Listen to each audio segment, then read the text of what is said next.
So I was just watching something on YouTube. ये बहुत ही अच्छी वीडियो थी with a very good message. And after watching it, I was just thinking about my life as well that हम ना अपनी life में बहुत सारे एफर्ट्स डालते हैं, बहुत सारे प्लान्स बनाते हैं, बहुत कुछ सोचते हैं कि ऐसा हो जाएगा तो ऐसा करेंगे, मेरी लाइफ जब चेंज होगी तो मैं ऐसे बिहेव करूँगी, मेरे पास वो सब कुछ होगा जो मैं चाहती हूँ, तो तब मैं ऐसे जीऊँगी, तब मैं ऐसे हँसूँगी, तब मैं ये ड्रेस डालूँगी, तब मैं ऐसे चलूँगी एंड ऑल दैट थिंग्स।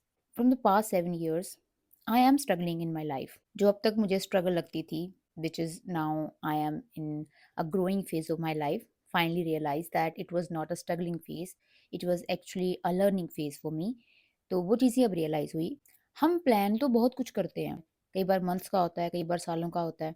हम सोचते हैं कि ये चीज़ें सही होगी तब मैं ऐसे करूँगी या फिर मैं ऐसे करूँगा। तो अगर चीज़ें हमारे तरीके से नहीं जाती, ओके जैसे हमने प्लान किया वैसे वर्कआउट नहीं करती, तो फिर क्या करना चाहिए? सब कुछ छोड़-छाड़ के बैठ जाना चाहिए, लाइफ में दुखी होना चाहिए? या फिर हमारे पास एक और चीज़ है कि हम वी मेक अ प्लान, हम उसके ऊपर हर रोज़ काम करें and also while working on it हम अपनी लाइफ को भी जीते रहें, हँसते रहें, खेलते रहें, खाते रहें, एन्जॉय करते रहें और एफर्ट्स डालते रहें, वो छोड़े ना, बी कंसिस्टेंट। और जो रिजल्ट्स हैं उसको हम छोड़ दें यूनिवर्स के ऊपर, ताकि अगर एक दिन वो मंजिल हमारे सामने आए तो हमें ये रिग्रेट ना रहे कि वो जो ईयर्स थे, जैसे मैंने अभी बात करी दैट अबाउट माई 7 ईयर्स, तो वो रिग्रेट ना रहे कि पिछले 7 साल मैंने ज़िंदगी जी नहीं, मैंने एफर्ट्स तो करे, मेरा कुछ हुआ भी नहीं, तो एटलीस्ट मैं ज़िंदगी को जी लेती।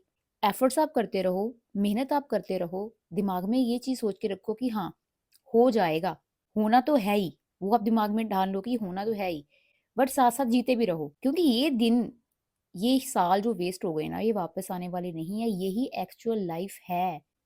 या फिर पर्टिकुलर डे का आप वेट कर रहे हो कि उस दिन वो सब कुछ ठीक होगा तो मैं जीऊँगा, नहीं, ये इल्यूज़न है। वो जो परफेक्ट डे है इज़ टोटली मिथ, वो नहीं आने वाला। चीज़ें मिल जाएँगी, वो टाइम आ भी जाएगा, आपको पता भी नहीं चलेगा। तो मन में रिग्रेट नहीं रहना चाहिए। सो एफर्ट्स आप डालते रहो, leave everything on the universe, लेकिन don't miss out the life in between. ये सबसे अच्छा तरीका है। काम करते भी जाओ, जीते भी जाओ और इन द प्रोसेस ट्रस्ट भी करते जाओ। तो इस हिसाब से आपको डर भी नहीं लगेगा। 2 चीज़ें हैं, मन में सोचा हुआ है कि होनी है, मैंने लाइफ में जो चाहा है वो मुझे मिलना ही है। दूसरी चीज़ कि मैंने लाइफ को मिस आउट नहीं करना, कि मैं उस दिन का इंतज़ार नहीं करूँगा जिस दिन सब कुछ सही होगा, परफेक्ट होगा तभी मैं एन्जॉय करूँगा, ऐसा नहीं है। You can live your life while working on your dreams. तो वो जो कहते हैं कि ज़िंदगी भूल जाओ, बिल्कुल हँसना छोड़ दो, आप अपने प्लान के साथ एकदम स्टिक हो जाओ। तो ये भी कोई पूछे ना कि जो दिन चले जाएँगे, जो साल चले जाएँगे, क्योंकि पता नहीं है ना टाइम कितना लगना है। कि हम एफर्ट्स तो देते हैं, प्लान्स भी बनाते हैं, कोशिश भी करते हैं, लेकिन पता नहीं है ना वो चीज़ कब होगी। कई बार चीज़ें प्लान के अकॉर्डिंग नहीं चलती, तो लाइफ को मिस आउट मत कर दो। जीना in the sense not partying all the time. जीना एक तरीका होता है दैट यू फील अलाइव। मेरे जो साल हैं, I am spending it with my family, my siblings, my friends और my hobbies at the same time, not wasting it. Living is not wasting, actually you live in it. Okay, so this was a simple thing that came into my mind. I just wanted to share it with you.